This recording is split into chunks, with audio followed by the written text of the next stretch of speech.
Welcome to the Tech Egg. Don't get scrambled. Enjoy the video. You start by locating the exact check leaf and confirming its number and date.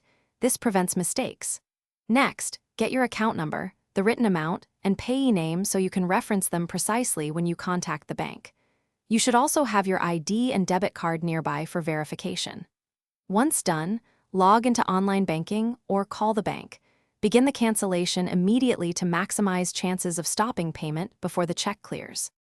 You now request a stop payment through your preferred channel, app, website, phone, or in branch.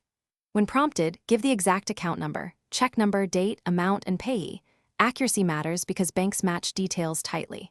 Be aware of the bank's fee and how long the stop payment lasts, and get a confirmation or reference number for records. If done online, make sure you save the confirmation screenshot. If by phone, write down the agent's name and confirmation code. You finish by confirming the stop payment is active and that the bank logged it. Check your account online and review the next statement for the fee. If the check already cleared despite the stop request, dispute the transaction immediately and provide your confirmation number. Make sure to keep all records and receipts, and if necessary, reissue the payment or pursue a refund from the payee.